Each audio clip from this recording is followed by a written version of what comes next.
voice that we're appealing to is Peter's witness, Peter's other self, higher self. The next few minutes are for people like me who like to have a kind of organizer, like to sort of see the picture and how do the pieces fit together. There are a number of you in the room that might better use this time to take a short nap or do more mindfulness practice, but you know who you are if you want to review the stuff that's in the packet and hear how we've set this thing up.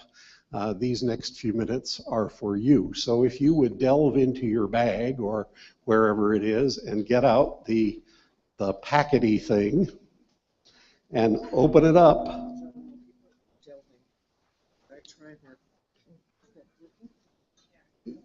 Is this okay? Yeah, she says okay. All right. So we're going to kind of work our way through, and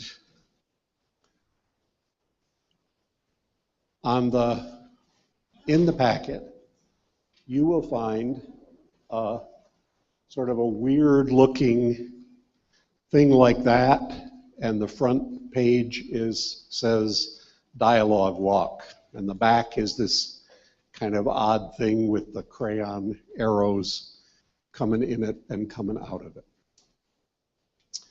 And that's the logic behind the Summer Institute. You don't need to know it, there won't be an exam on it, but if you're curious about kind of how we set this thing up, this is how we did it. So the basic idea is to gather people who choose to respond to a call. So we put out a call every year and say we're going to get together at Ryerson, and anybody who wants to come is welcome. And we have several people who just found out about it day before yesterday, I think, Christian, and said, I want to come because I think there's some connection between what I care about and what you're gathering for. And so that's the sort of the beginning. And if we were counters, we could look around and say, do we have the proper balance of people? Do we have the right diversity of people? Are there countries that were left out? And that's all and always true, since it would take rather a large room to bring the whole world. But we assume that the people who've come are good people to be together, and that we're together out of choice. And Peter's just given you the first choice. You can take mindfulness over mattress or not, as the case may be. That's your choice. And choice is kind of the foundation of the kind of learning that we're trying to do here. And the other pillar of what we're trying to do here is learning through listening, learning in relationship. So the idea is that we're trying to create a container, and that's the yellow U here. We're trying to create together a container. And that's the main thing we're trying to do last night, in addition to the specific pieces of it. And that's the main work of today. By the time we get to the end of today, if you follow our invitations, you will likely have met a great many people in the room. You already did last night at the cafe. You at least got kind of faces and voices. And so a lot of what we're trying to do today is kind of build up this container, because the work of our time is to share our stories, to share our lessons, to share our practices, the things that we know about that have been important or useful or meaningful for us. And we assume that inclusion is a giant sort of suitcase word, and that there are lots of different understandings of it. and lots different ones of us have got hold of different bits of the elephant, you know. So we assume that by sharing our stories, sharing our practices, sharing our lessons, that's where the learning really happens, and that happens in several different ways. And what we've discovered is that if you stay awake for some of the time, and if you use your dreaming time productively, you're likely to encounter somewhere along in the week, maybe it'll be by yourself when you're taking a shower, maybe it'll be while you're eating breakfast, maybe it'll be while you're taking a walk, maybe it'll even be in one of the meetings, you'll encounter some new questions or re-encounter some old ones in a way that gives them some energy. Somebody once said that if you know the answer, you're probably asking the wrong question, at least as far as the Summer Institute is concerned, right? That there are good places to go where people talk to you about the answer.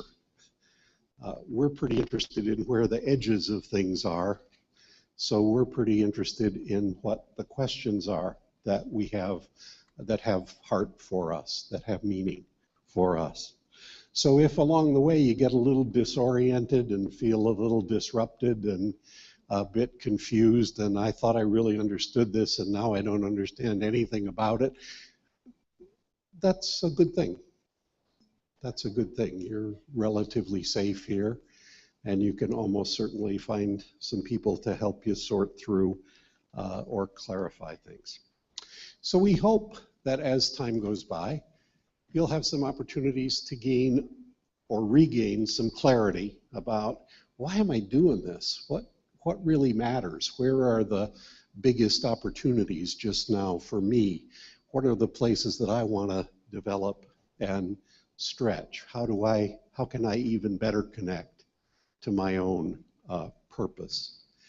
And then right at the end, we'll gather together today, mostly in this room as a big group. For the rest of the time, we won't very much until Thursday morning, and that's when we'll kind of try to come out of this container that we're building today and give you a chance to think a little bit about new possibilities for action. So that's the logic of the thing. And one of our intentions is to share practices that we've found useful by what we do by what we invite the whole group to do. So in your packet, you've got instructions for how to put together your very own World Cafe, if that's a new idea for you, and a website to go to where you can download a guide and jump into it and give it a try if that's what you want to do. A little bit later this morning, we'll do a very short appreciative inquiry practice. The instructions for that are in the packet. We'll do a dialogue walk. That's on the other side of this. So we're going to invite you to try some things. And many people try something here and say, well, I think that'd be good. I think we could do something with that. Let's try it at home. So that's a big part of our intention, and you'll find instructions for the different practices and pointers to where you can learn more. Okay, so that comes together on a schedule. And the schedule is this kind of multicolored thing that's not nearly as informative as a conference program, right? We don't know what the measurable objectives of open space block number 1 are, and there's no pre-test and post-test for you to take. So the schedule is organized around several kinds of gatherings. So from 7:30 to 8:30, you can gather with those who choose with Peter to explore mindfulness practice more deeply. That's an option. It's not a requirement. We'll check in with each other And we'll spend today up till late afternoon together in various ways. So that's the yellow bits. And each morning at 8:45, we'll have a short check-in just to kind of see if there's anything we need to know as a group or review what's going to happen for the rest of the day. And then in the blue spaces, there's something called modules. A handful of us have said we'll share some of what we're thinking about, some of what we're learning, and we'll hear this afternoon about the specifics of those, but they range all the way from an opportunity to explore asset-based community development with John McKnight, to a chance to help me progress a book that I'm writing a little bit farther, to working more with Peter to understand the BFIT approach in a little more depth as a system or a way to understand things, and an opportunity to work with Linda and Jack on your graphics and facilitation skills. So all different kinds of things. And the worst part of this is no one has invented a way to be in more than one place at once. That's the sort of physics problem that we've been trying hard to resolve. They did it in Harry Potter, but she didn't tell us how they did it, and apparently it hurt a lot. So that doesn't seem to be an answer for us. So you're going to have to choose. You're going to have to say, okay, this time I'm going to, sort of overcome my, I can't draw, so I can't possibly do group graphics or, whatever. So you'll have to make a choice. The green space is labeled open space, and that big board up there at the back is mostly empty. Mostly empty. The second little line down is full. Those are the modules. But from whatever time you want to get up till whatever time you want to go to bed, you can organize yourselves. We will organize ourselves to share our stories, our lessons, our questions, our practices. And by the time we leave this afternoon, that board will be all full of little Post-it notes that say, a couple of us really want to explore the experience that folks in Midland, Michigan created together around at the very early beginnings of supported living. And we want to do that at 2 o'clock on Tuesday afternoon, and we're going to do it upstairs in the room at the head of the stairs. And if you want to learn about that, come on along. Okay? And there's a very simple set of rules about that space, and it basically is governed by your own interest. Right? Here's where I want to be. Oh gosh, this wasn't what I thought it was going to be. Maybe I'll.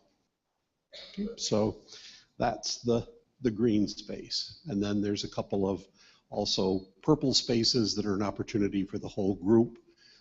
Some presentations to get together. And again, those are your choice. Right? That's, oh great, be terrific to hear from Norm Kuntz and kind of get a shot of energy and insight from him, or no, I'm involved in this conversation just now and I think I need to do that. So do you see the kind of the logic of the thing? After today, virtually everything is your choice. And as far as I know, we don't take attendance or take off points or anything.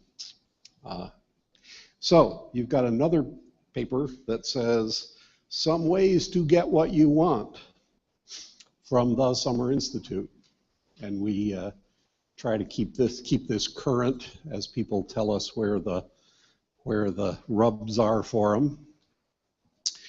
So there's a very basic diagram on the back of that is an invitation. And it's an invitation to a particular kind of awareness. And it's a kind of awareness that says, where am I in relationship to where I feel most comfortable?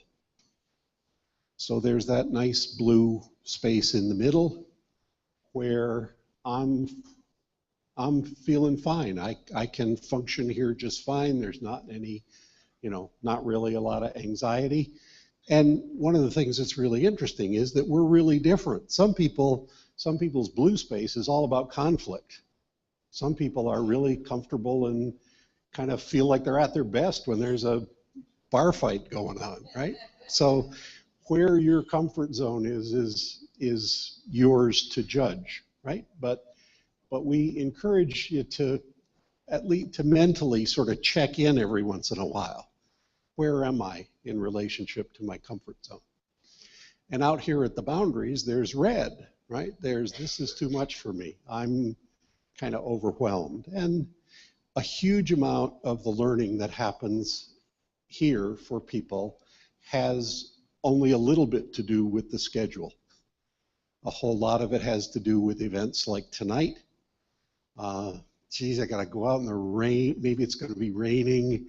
I gotta walk or find my way to a place I've never been. What's it gonna be like? Is the streets there? Are the streets safe? Is it okay? What am I gonna have to eat? Right? Talk, I think that's called. Right? That you got all that stuff going on in your head.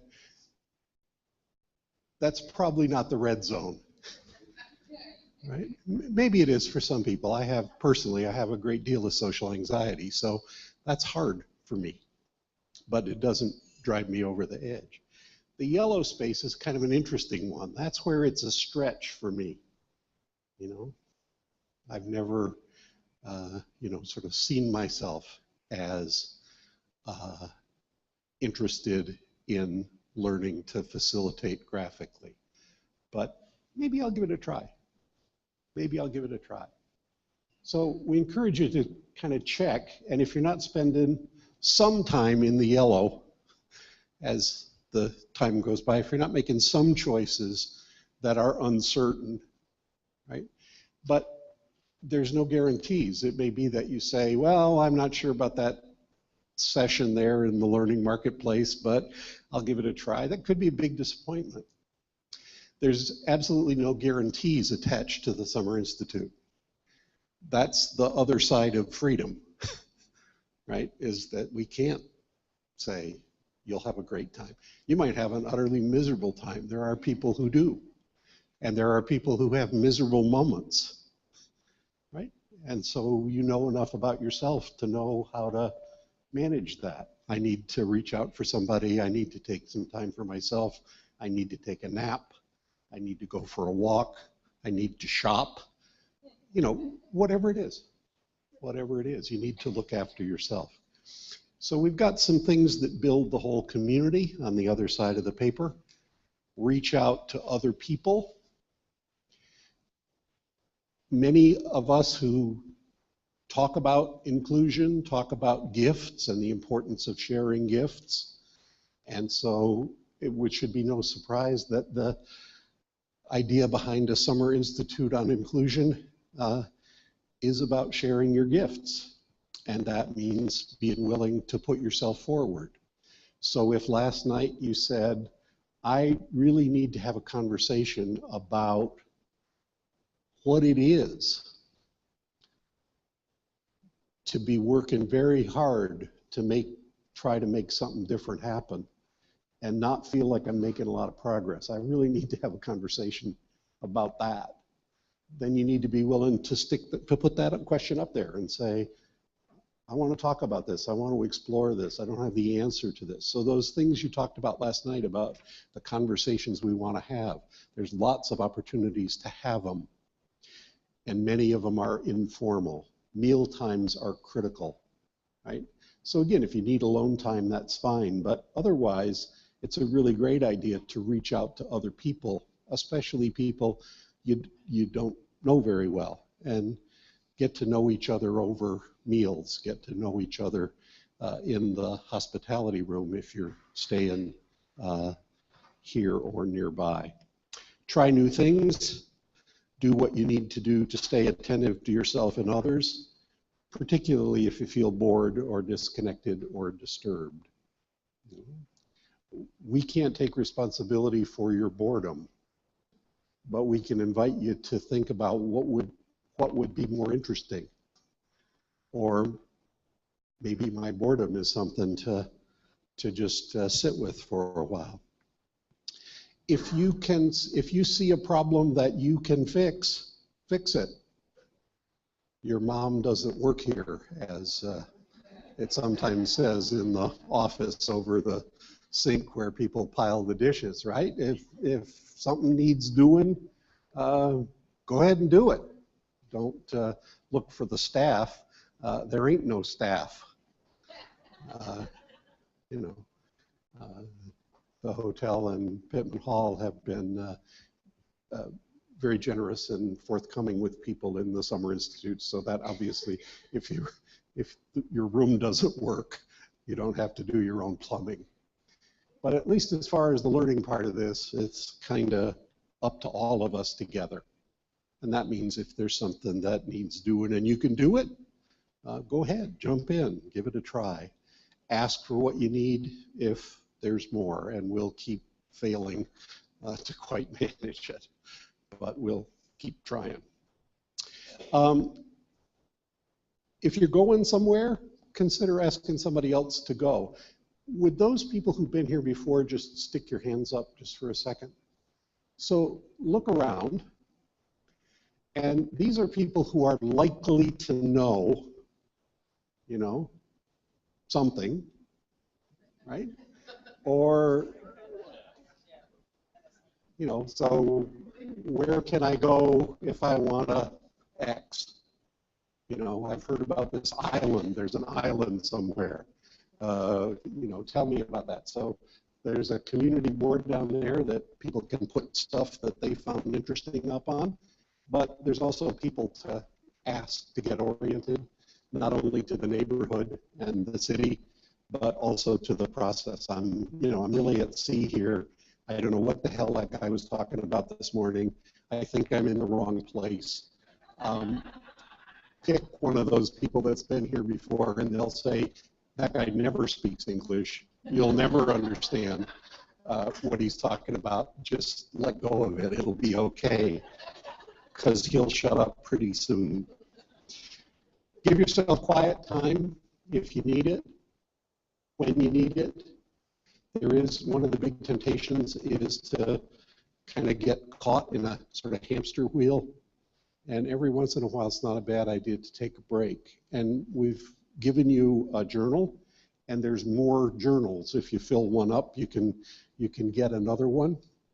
And especially if you've never tried this, there are some suggestions. You don't have to go for them now, but there are some journaling suggestions in your packet.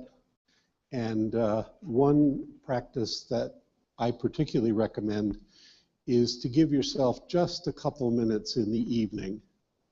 And if you're going to get too deep into the celebration of the evening, maybe before the celebration starts, just give yourself 2 or 3 minutes to reflect, to do a gratitude reflection, to just write, here are the things I'm grateful for today. Here are the things that have come up for me that give me a sense of gratitude. And you can make your own little group to check in with. Some people find that really helpful. Some people really don't. So again, you can sort of self-organize. If you've got a couple people that you feel kind of good about, you can make an arrangement to say, well, let's get together for breakfast and we'll sort of share what we did yesterday and think about what we want to do today. Again, if that helps you, just reach out and make it happen for yourself. So if you want to go home with practical ways to build community, this is a little temporary system. It's got just as many cussed, difficult, nasty, sometimes unpleasant, wonderful, gifted, amazing people as any other collection of human beings. So jump into it and see if you can help it grow and get stronger. And there's the whole module and a number of open space opportunities to more deeply explore asset-based community development and to actually practice going out and meeting people and discovering what their lives are about. If I want new information and contexts about a specific topic, make sure that you take responsibility for getting your questions and your passions onto the board this afternoon. And again, if you want to know more about mindfulness practice, 2 opportunities, a module and an opportunity to practice each morning early. And if you want opportunities for new exposure to the arts, there'll be at least a couple. Michelle Amaray is going to help those people who want to learn silk printing. And we've had some really nice experiences, particularly by people who say, I am not a craft person, I am not an artist, I am not creative, this is, you know, useless for me, I'm useless at that. That's a really good clue that you should join Michelle in the afternoon and see if you really are as hopeless at it as you thought. There's books to look at, there's even books to buy all over the place, and there are DVDs that you can do a preview of. So that's kind of how to get what it is that we need. What time is it? Sorry? All right. Well, we are in about where we want to be. So that's the overview. Any questions or things that... Good, stunned into silence. Exactly the result I was looking for. Okay, if you need to know more, ask somebody. Linda, do you want to introduce Connie? Just sort of tell people a little bit about your introduction, your request.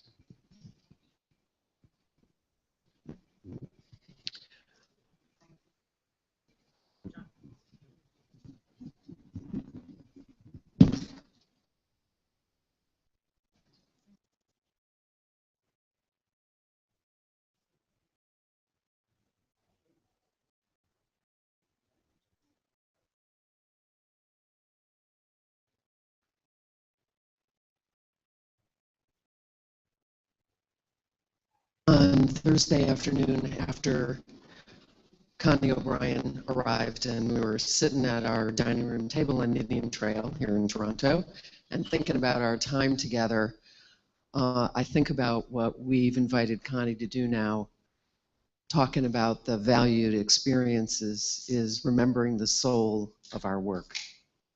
That I never tire of hearing you talk about the importance of the valued experiences. And in fact, it was, Ken can attest, now we are together, we invited John and Connie in the early 1980s to come to Rhode Island, and they said, get an airplane hangar and several hundred of your closest friends, and we're going to have a conversation about the valued experiences and what matters to everyone, and take a look at what's working in what you're doing in your work and where you could still grow. And only a few years ago in Rhode Island, when we asked people what would be helpful again, they said, you remember that conversation we had in the early 1980s? We still need to come back home.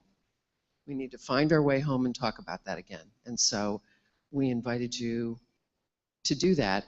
And Connie is actually going to do that using a poster that we don't want you actually to open the little gift packet we gave you, right, this guy, because here's what we've learned. This is a gift that was attached to your clipboard, very colorful to look at when you came into the room.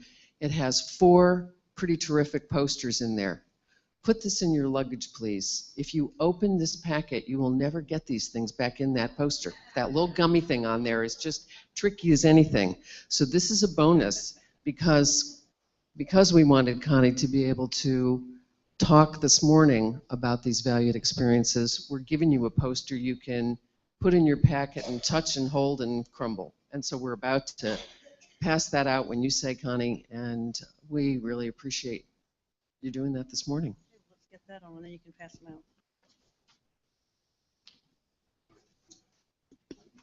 Can I get some help on either side of the room to start to pass these out?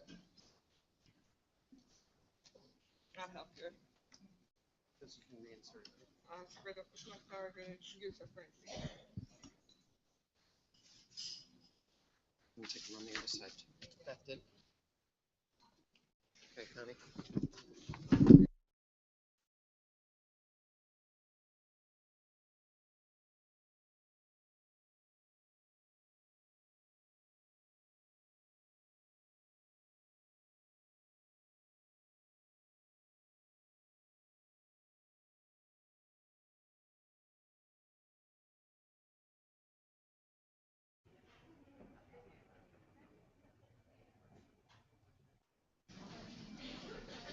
He's turned it off. Don't screw around with this. Ready? Whoa, now it's working. Okay. Hello, everybody. When Linda asked me to do this, I said, people have heard this so many times, I'm sure they don't want to hear it again. But it is true for me that every time I talk about these things, I get a deeper understanding of the meaning behind them. And I think we do need to be reminded in the busyness of our lives what's really important as we work to include people who are at extreme risk of exclusion and who often need the most support to be valued members of our community. And just a little bit more history about how we actually came up with these ideas. John and I worked with Wolf Wolfensberger doing PASS workshops and normalization training for a long time in the 70s and the 80s. And that was very, very powerful learning for us and very helpful. But we started to notice that it was all about what you don't want. It was all about the things that were wrong, all about the bad stuff. And that's still very important, but we said, but what do we want? What is it we want to be working for? And then we can then use our PASS and normalization things to try to avoid making some mistakes as we go in search of the what do we want more of. So we got some help by looking at the work of Thomas Gilbert to come up with the ideas of accomplishment, and then talked about what is it that's really important in the lives of all of us, but particularly people with disabilities, if we're going to have a good life, and how can we focus on those things. And we had an opportunity at the first International People First Conference to introduce these ideas in the 80s, to check this out with people with disabilities and say, does this make sense? And people said yes. And we continue to try to do that. So we kind of came up with the ideas, but we continue to check those through.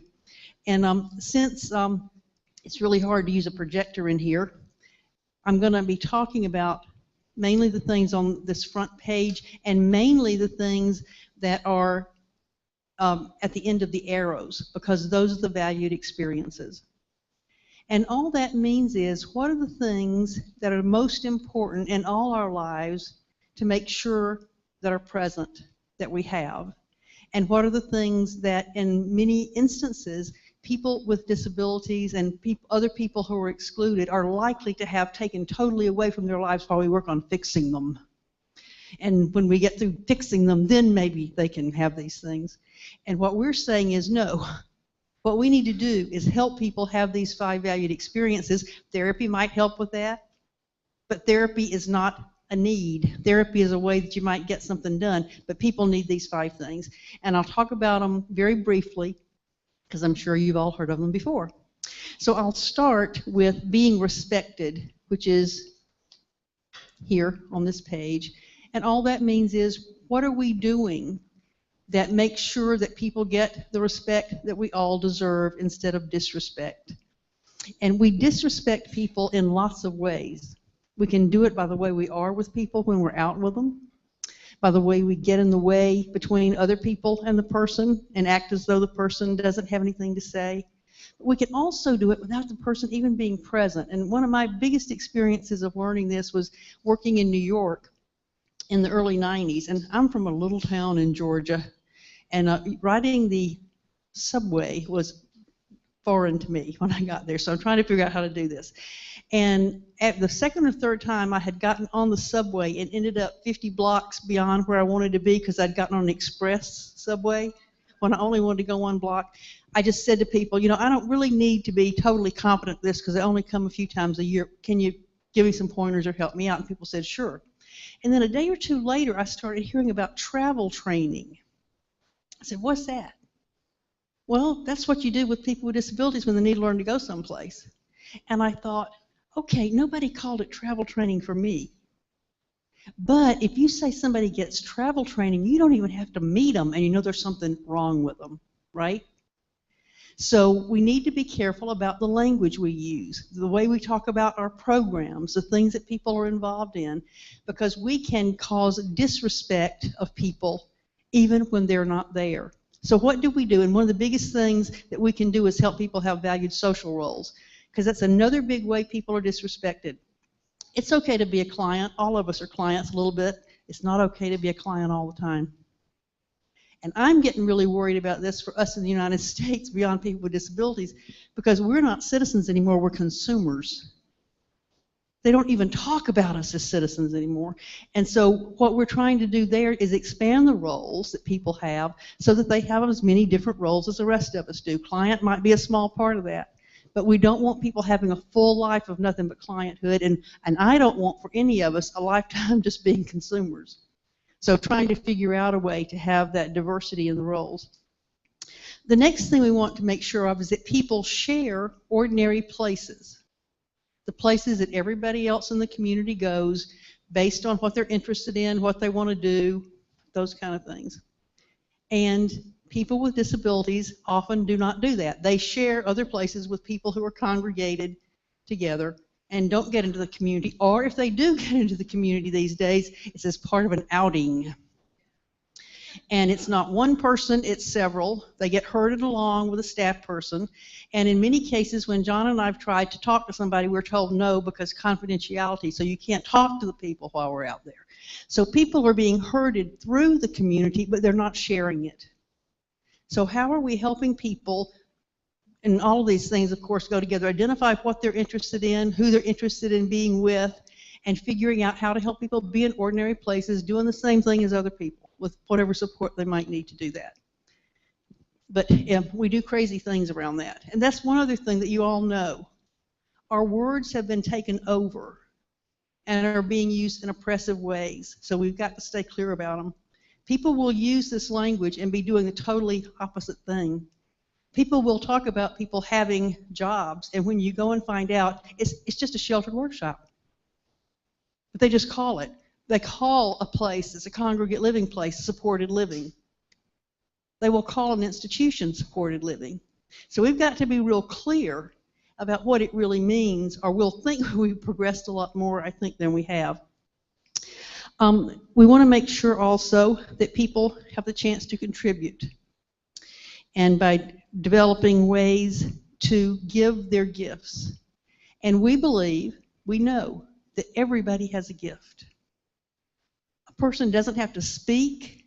There's so many people I know that just when they come into a room, their presence is a gift to everybody there. Whether it's the person who walks in and everything gets calm. I've met several people that are just like that. When they come in, the whole place, because of something about them, is calming. Or they're very lively. And when they come in, everything gets energized. So everybody has a gift. So how can we find a way for that to be shared and to be acknowledged so that people do have the chance to make a contribution? And also, making a contribution is one of the biggest mind blowers to ordinary people looking at. They don't expect a person with a disability to contribute. See somebody contribute and say, what?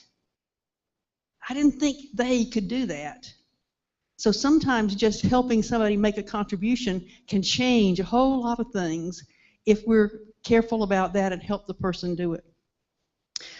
Choice or choosing is another important issue, and it's more than deciding whether you want coffee or tea. It has also to do with where do you want to live, who do you want to live with, what kinds of things do you want in your life, and we can trivialize that, but it's really important to help people have choice and have things that they can say yes or no about.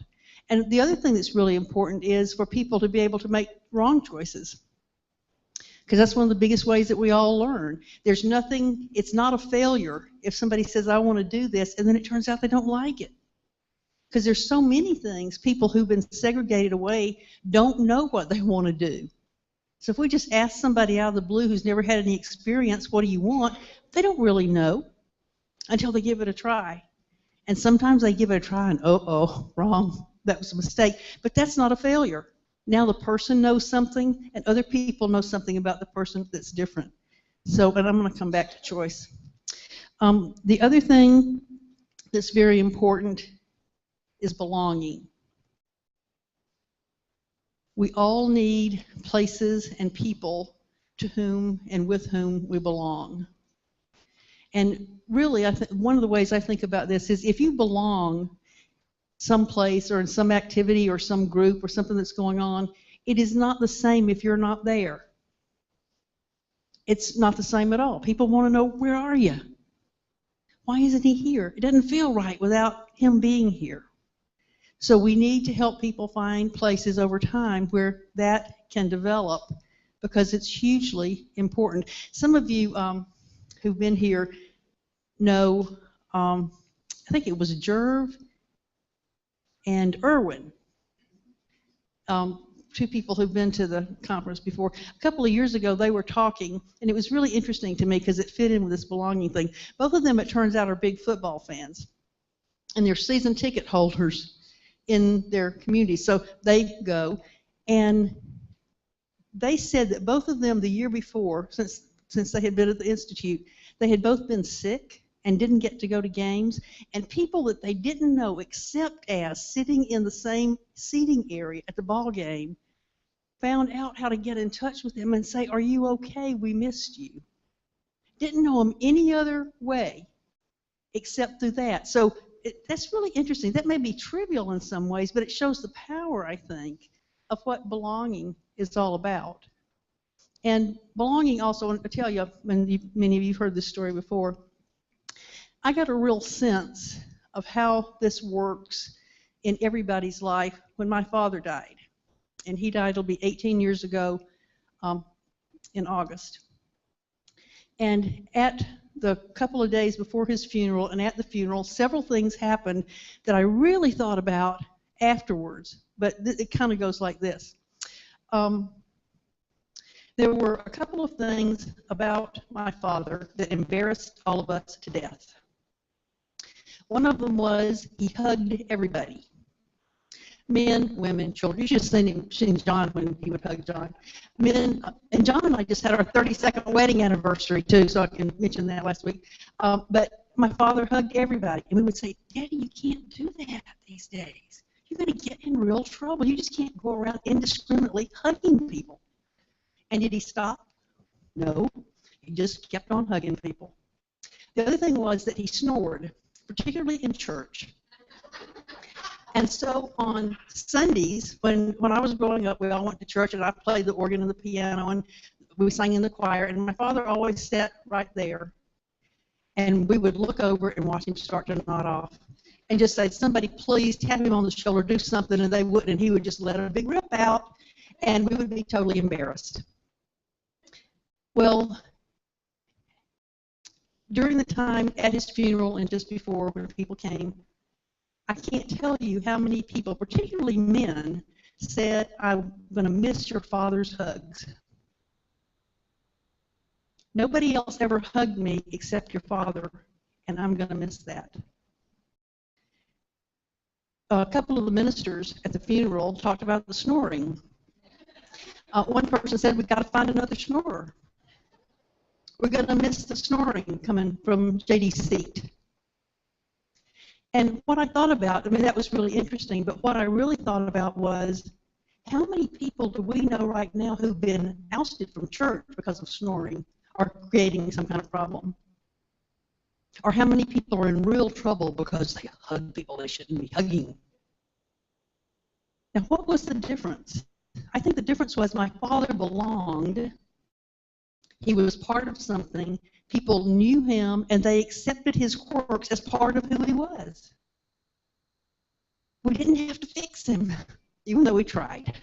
It just did not work. It was totally unsuccessful. But do you see what I mean? What was the difference between my father's behavior and a person with a disability's behavior? The biggest difference was he belonged to that place. And he made a difference in people's lives and they in his. And the fact that he snored and hugged were seen as, that's just JD. That's all it was, and we appreciate that. One other thing that we learned, people kept saying, last time I had coffee with your father in town.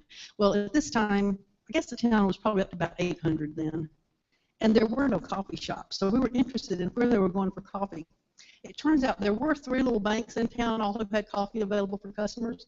He was calling people up and inviting them to come join him at the banks to have coffee. And he only had an account at one of them.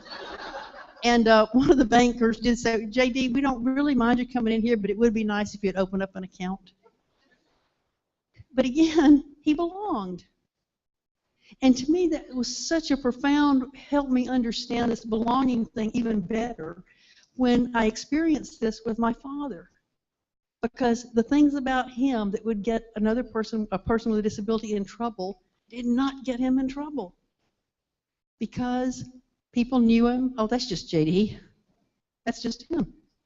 So what can we do to make sure those kinds of things are available for people? So we have to keep working on it. Now I want to come back to the thing about choice, because choice is extremely important, but we've got a huge problem the way choice is being interpreted and used these days.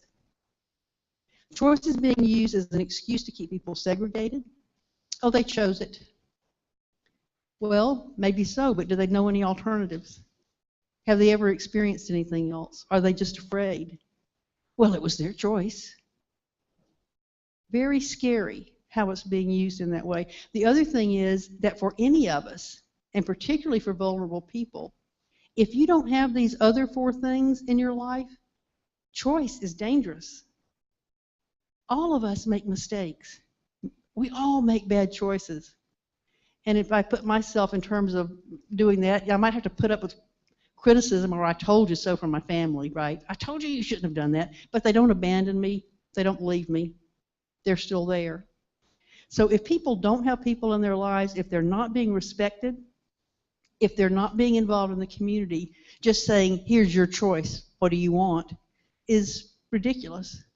And also, even though we ultimately may make choices, we are influenced by other people.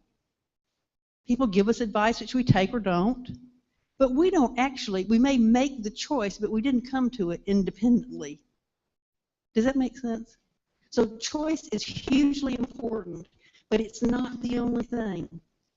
And without these other 4 things in people's lives, it can really be dangerous. And is being used very, very negatively, at least in the United States, in lots of places. The other thing that I'm seeing more and more of that really is scary to me is what our rules and regulations are doing that get in the way of relationships. I'm sure all of you have lots of examples, but some of the most drastic to me lately are finding out that if you can't go to a neighbor's house for a meal unless they've had a health inspection. What? Unless they've had a health inspection, you can't go next door to your neighbor's house. It's unbelievable.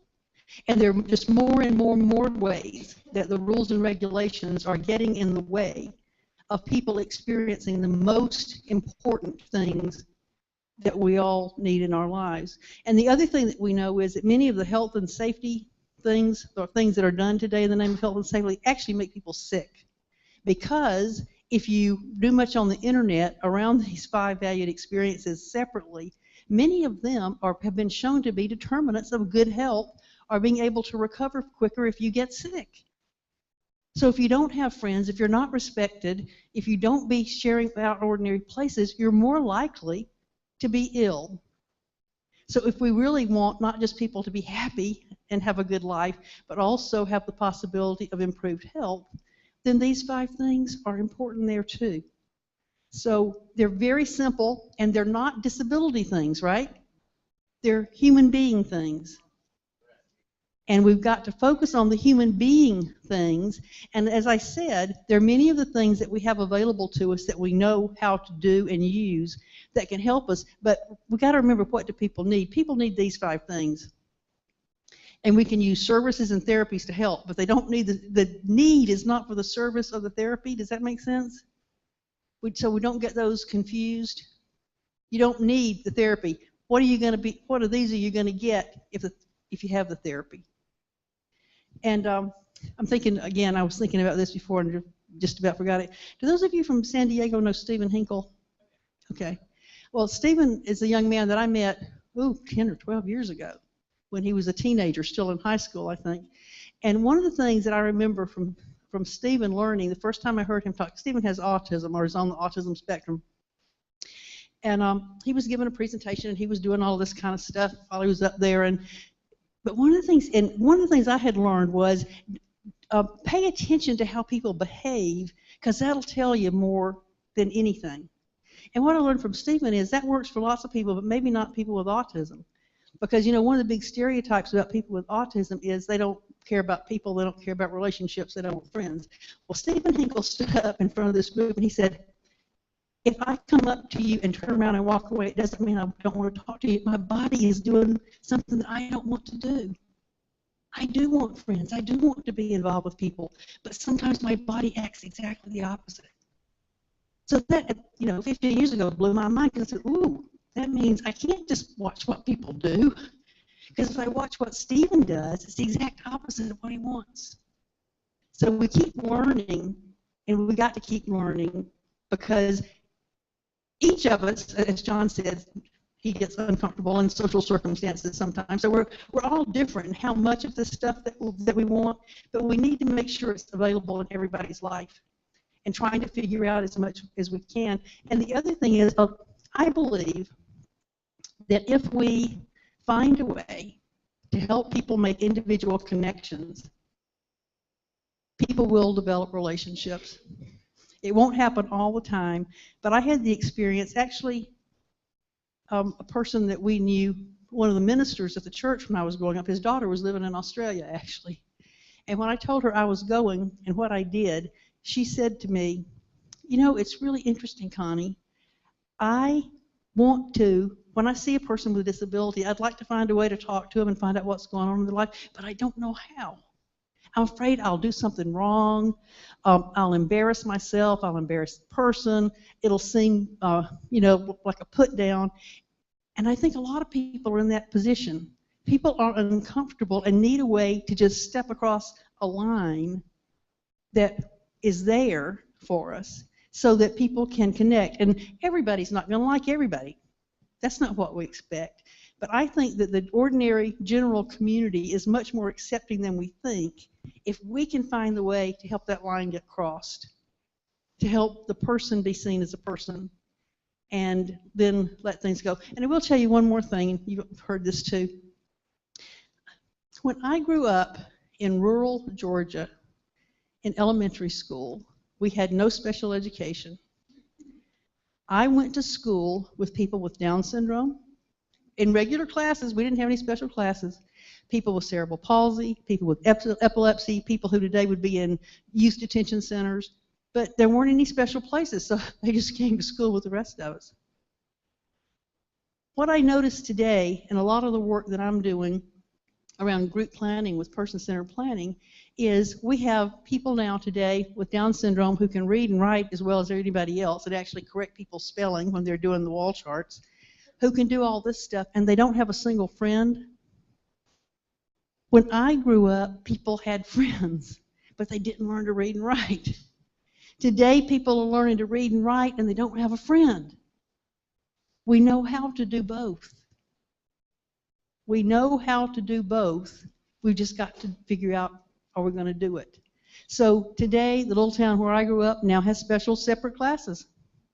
But people are learning to read. Well, is that good? Yes, it's good. But why can't we figure out a way to do that all together? So in many ways, in my experience, these 5-8 experiences are nothing new. That just happened where I grew up because there weren't any alternatives. And I'm sure there were some problems, but thinking back on it, I don't even remember them. Because Sarah, the woman with Down syndrome, was Sarah. She went to my church. The same thing was true at my church. And even before there were rules about ADA compliance, people could get in the church in their wheelchairs. So I actually think that we know more than we think we do about how to do these things. We just have to be careful about it, be clear about what it is people really need, and then work to find ways to make that real. And be willing to say we won't always get it right, but we can keep trying. So those are the 5 valued experiences. And one other thing I'll just mention, you can't require these things. You really can't say you will have 3 friends in 4 months and have that as something to be measured against to get your funding, right?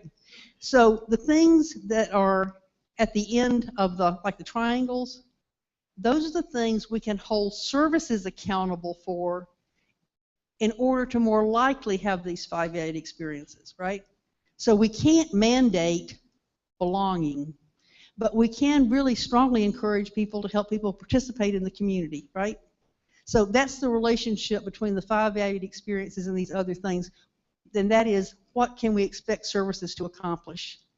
And out of that, we would like the 5 valued experiences to happen, and we also know that they can happen without the services. People can be involved and have those things that don't necessarily come from a service if we work toward those things. Okay, I think that's it. Right, there we go. Okay, John says it's time for a break, so if we can take 15 minutes, and then we'll get back together.